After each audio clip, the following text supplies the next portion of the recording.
সকলকে জয় যিশু খ্রিস্টতে। প্রিয় বন্ধুরা, খ্রিস্টান টক্স বাংলা চ্যানেলে আপনাকে স্বাগত জানাই।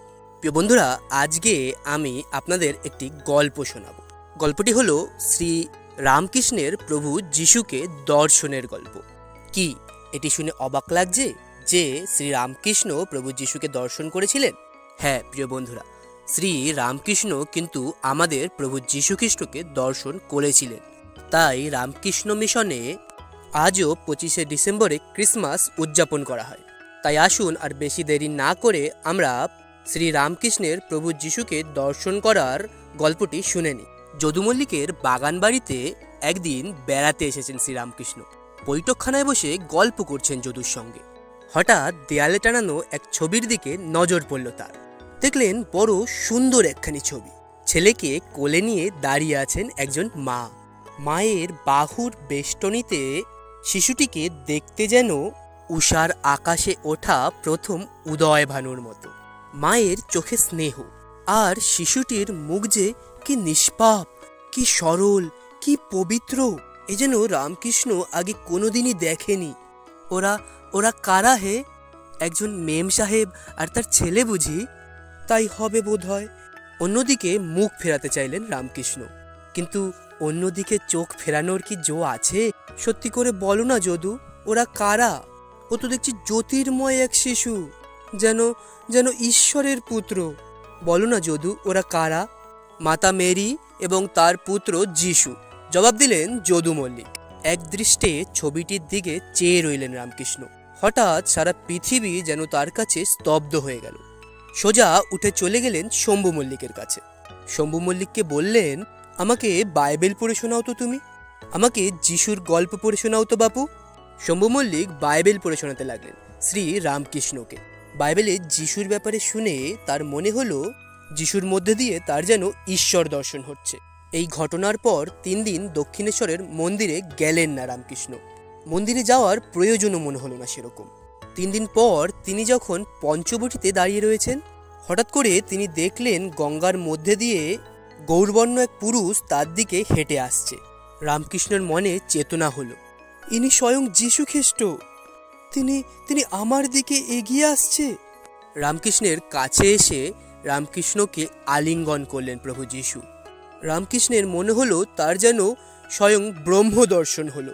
তার মনে হলো ঈশ্বর যেন নিজে তাকে আলিঙ্গন করলেন। এর কিছুদিন পর রামকৃষ্ণ যখন তার শিষ্যদের সঙ্গে বসেছিলেন, তিনি তার শিষ্যদের জিজ্ঞেস করলেন, হ্যাঁ রে, তোরা তো বাইবেল পড়েছিস, বাইবেলের যিশুর রূপ সম্বন্ধে কি লেখা আছে রে? তাকে কেমন দেখতে ছিল? তার শিষ্যেরা জবাব দিল, বাইবেলে তো যিশুর রূপের সম্বন্ধে সেরকম কিছু বর্ণনা করা হয়নি, কিন্তু যিশু তো জিহুদি ছিল, তাহলে জিহুদিদের মতনই তাকে দেখতে হবে, গৌরবর্ণ, লম্বা, টানা টানা চোখ, ইত্যাদি এবং ইত্যাদি। রামকৃষ্ণের মনে হলো তার দেখা যিশু মূর্তির সঙ্গে এই বর্ণনার যেন হুবাহু মিল রয়েছে। প্রিয় বন্ধুরা, রামকৃষ্ণদেবের বহু শিষ্য, যাদের মধ্যে স্বামী বিবেকানন্দ একজন অন্যতম, তারা সকলেই কিন্তু বাইবেল পড়তেন। আর স্বামী বিবেকানন্দ তার নিজের লেখায় বলেছেন যে, আমাকে যদি প্রভু যীশু খ্রিস্টকে বিশ্বাস করতে হয়, তাহলে আমি তাকে ঈশ্বর ছাড়া অন্য কোনো রূপে মেনে নেওয়ার কোনো উপায় নেই। প্রিয় বন্ধুরা, আমাদের দেশের বহু মনীষীরাই প্রভু যীশু খ্রিস্টের দর্শন পেয়েছেন এবং অনেকেই প্রভু যীশু খ্রিস্টকে বিশ্বাসও করেছেন। অনেকে গোপনে এবং অনেকে সপ্রকাশ্যে তা স্বীকার করেছেন।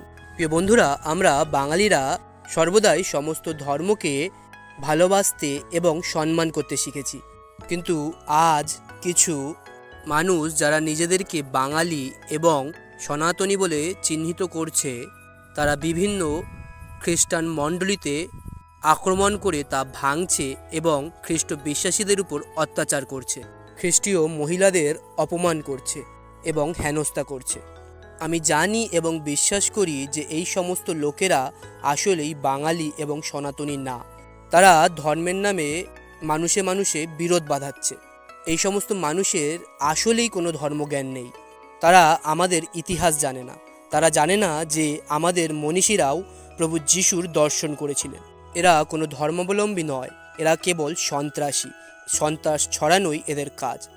তাই আমার কোনো হিন্দু ভাই বোনেরা যদি এই ভিডিওটি দেখছেন, তাহলে আপনাদের কাছে অনুরোধ রইল আপনারা যেন এই সমস্ত সন্ত্রাসীদের শিক্ষাতে চালিত হবেন না।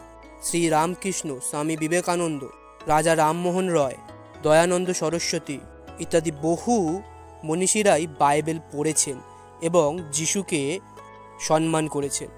তাই আমরা যেন আমাদের ইতিহাসকে জানি এবং সমস্ত ধর্মকে সম্মান করতে শিখি। ধন্যবাদ, ভালো থাকবেন এবং সুস্থ থাকবেন। আজকে এখানেই শেষ করছি, দেখা হবে পরের ভিডিওতে। ততক্ষণের জন্য ভালো থাকবেন এবং সুস্থ থাকবেন। ভিডিওটি যদি ভালো লাগে তাহলে লাইক করবেন। ভিডিওটি যদি উপকারী বলে মনে হয় তাহলে আপন বন্ধুবান্ধব এবং পরিবার এবং পরিজনের সঙ্গে ভিডিওটি শেয়ার করবেন। আরও খ্রিস্ট ধর্ম সম্বন্ধিত নতুন নতুন এবং ইন্টারেস্টিং ভিডিও পেতে খ্রিস্টান টকস বাংলা চ্যানেলটিকে সাবস্ক্রাইব করবেন। ধন্যবাদ।